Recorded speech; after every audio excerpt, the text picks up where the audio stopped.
With the 2020 NFL Draft quickly approaching, let's talk about some sleeper candidates who can elevate their stock if they have a toucan bonkers 2019 season. But before that, what's crack like? It's your boy Broshmo, just in case you did not know. So go ahead, give me a sub if you find the content a little bit entertaining, and a thumbs up if you like it, thumbs down if you're just a sourpuss. Let's go ahead, let's discuss. We're talking about Colvan LANEN, offensive tackle out of Wisconsin.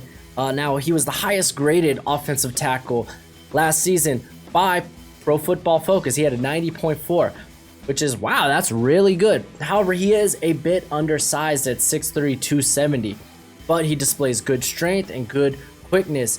If he adds a little bit of weight and repeats his 2018 play, he could actually be in the top mix for top tackle going into the 2020 draft. Next, we're talking Alton Robinson, edge out of Syracuse. Now, he had a really good pass rush grade of 89.8 last season, and he could play off the line on the edge, or if he adds a little weight, he could actually play on the line.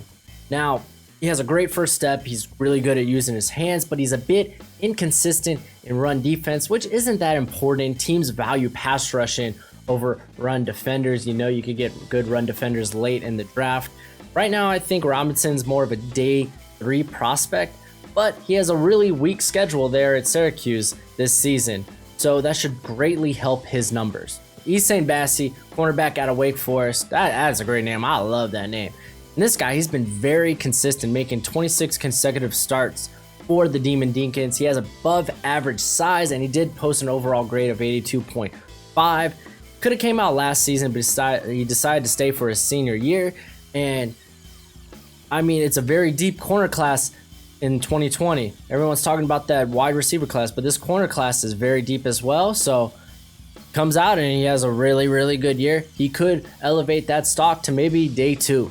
You might not have heard of NICO Collins, wide receiver out of Michigan, but you really should have. He might be the lesser known of the trio there at Michigan, but he is a fabulous prospect. He might not be as dynamic as his teammate Tariq Black, but he has a much better record of health, and he's a much more proven target. He averaged 16.7 yards per catch last season and had a ridiculous 81.3 contested catch rate.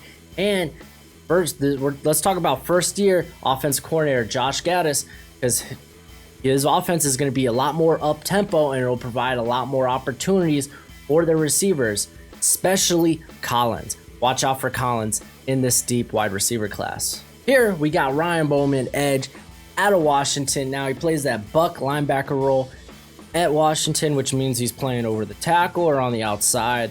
And he led the team in sacks with 5.5 last season in limited action. He's 6 foot, 263. He's small. He's a bit small, but he's compact. He's very twitchy. He's got a really good motor, but his limitations in size could make him a day 3 prospect only. But he shows great play. He can elevate that stock because teams tend to go great play over size limitations. Now let's talk about DAVON Hamilton, defensive tackle out of Ohio State. He's at 6'4", 310. He is a 5th-year senior, so we may have already seen his peak. He has an overall grade of 83.1 from Pro Football Focus, but he lacks any sign that he's capable of rushing the passer. Now, he is a classic run-stuffing nose tackle, and kind of resembles Snack Harrison in that regard.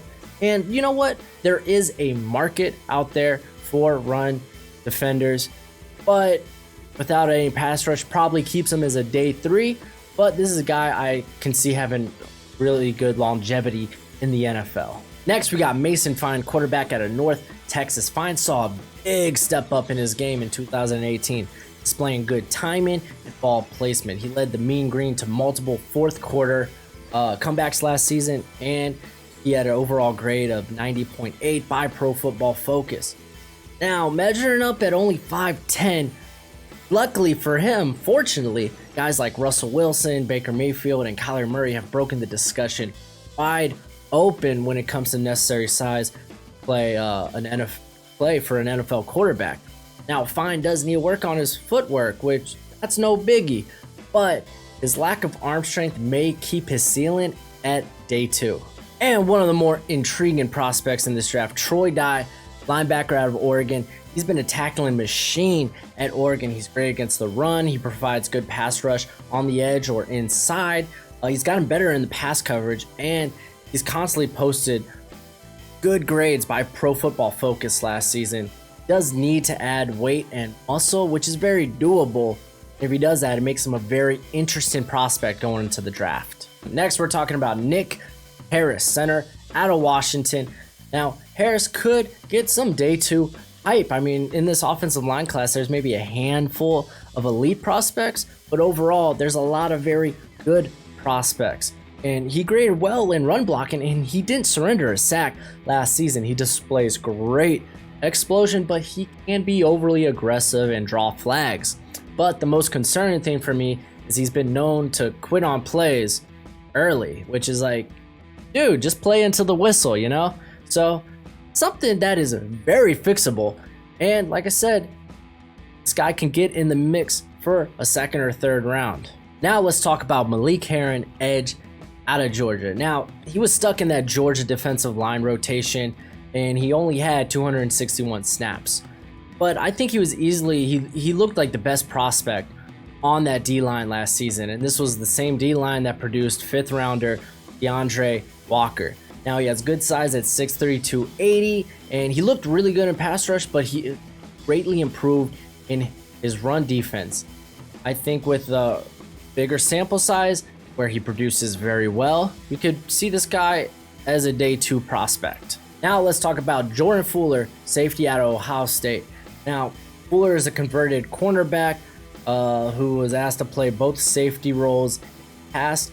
We haven't seen much from him playing over the top in single high coverage, but where he has excelled is playing in the box in man coverage. He was Ohio State's leading tackler last season and often manned up against the slot receiver, which in today's NFL, there's a high demand for guys who can guard the slot. He was very good last year, and he can improve his draft stock depending on what new co-defensive coordinator Jeff Hafley asks Fuller to do. Whew, we're talking about Cameron Dantzler, cornerback out of Mississippi State. And Dantzler, he blew up. He blew up last season. He came out of nowhere, and he posted the 2nd best passer rating allowed. Now, at 6'2", he's got good height, but he could add a little more weight so to allow him to be more physical. But the caveat to that is there are questions about his speed, so maybe adding a little more weight isn't a good idea. But as far as his play on the field, it was just stellar. Tyler Johnston, quarterback at UAB.